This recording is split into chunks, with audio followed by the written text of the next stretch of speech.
Bonjour, je m'appelle Pénélope Daigneault, je suis professeure de communication publique à l'Université Laval, mais le titre officiel, c'est professeur-chercheur parce qu'en tant que prof d'université, on fait à la fois de la recherche et de l'enseignement. J'ai commencé par faire mon cégep en sciences humaines, pas de maths. À l'époque, je m'intéressais déjà à la psychologie, puis c'est à ma deuxième année de cégep que j'ai décidé que je voulais être psychologue dans la vie. Alors, je me suis inscrite au baccalauréat en psychologie à l'Université Laval.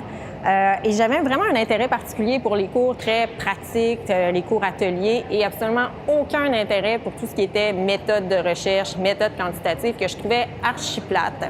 Et à ce moment-là, je ne soupçonnais pas à quel point ça allait me servir plus tard dans le cadre de ma profession de chercheuse et professeure. Puis je soupçonnais surtout pas que j'allais finir par enseigner un cours de méthode de recherche que j'enseigne aujourd'hui au niveau de la maîtrise. Après mon bac, en fait, j'avais pas les notes pour rentrer à la maîtrise en psychologie. Puis à l'époque, ça prenait une maîtrise pour pratiquer comme psychologue. Aujourd'hui, ça prend un doctorat. Il a donc fallu que je me réoriente, donc sans frustration, et j'avais déjà un intérêt pour le journalisme. J'avais entamé un certificat en journalisme que j'ai terminé, mais j'ai jamais pratiqué comme je suis jamais devenue journaliste.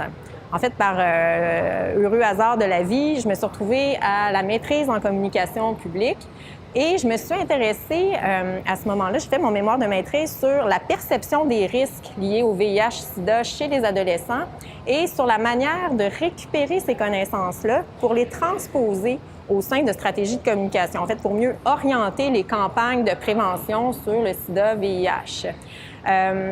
C'était la première fois, par le biais de ce projet-là, que je voyais qu'il était possible pour moi de conjuguer psychologie et communication, deux disciplines des sciences humaines et sociales.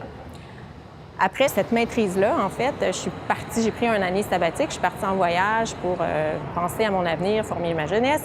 Et il y a un prof de l'Université Laval que j'avais connu lors de ma maîtrise qui m'a offert de venir faire mon doctorat à l'Université Laval, toujours en communication, sur l'efficacité du recours à la peur, à la menace, notamment les publicités chocs en sécurité routière, donc tout ce qui est texto au volant, alcool au volant, etc.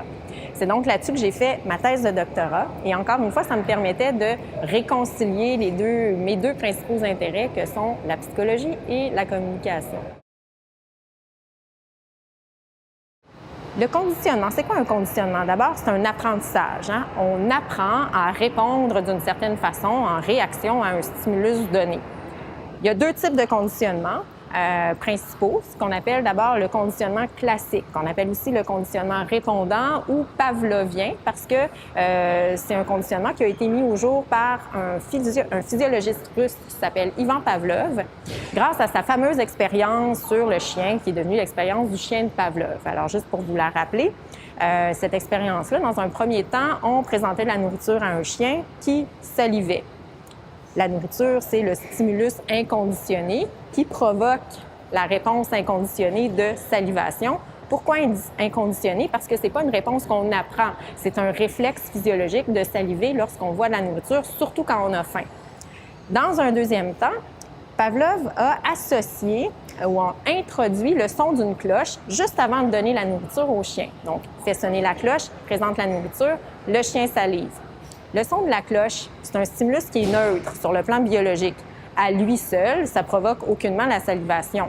Mais à force de l'associer avec un stimulus qui, lui, provoque la salivation, on finit, au final, le troisième temps, c'est que le seul son de la cloche va finir par provoquer chez le chien la salivation. Pourquoi? Parce que le chien a été conditionné. Il a appris qu'en entendant le son de la cloche, on allait lui servir la nourriture. Et au seul son de la cloche, qui est devenu ici le stimulus conditionné, il salive. La salivation au son de la cloche est donc devenue la réponse conditionnée. Prenons une campagne contre le texto au volant. Une campagne qui présente les conséquences négatives d'avoir texté au volant, un accident de la route où on voit des gens ensanglantés, des images horrifiantes. Ces images-là qu'on va voir vont provoquer instinctivement, par réflexe, du dégoût, de la peur. Les images horrifiantes seraient ici le stimulus inconditionné, puis notre réponse de dégoût, de peur serait la réponse inconditionnée. Mais ce qu'on veut faire dans la publicité, c'est associer le texto au volant, qui serait ici notre stimulus neutre au départ, à la même réaction, à la peur de faire un accident, au dégoût. Alors, à force de voir la publicité, on en viendrait à dire que l'idée de texter au volant va finir par provoquer la même réponse de dégoût, de peur de faire un accident. Cette réponse-là serait conditionnée. C'est une des façons d'analyser cette publicité-là qui pourrait par ailleurs être analysée de plein d'autres angles différents.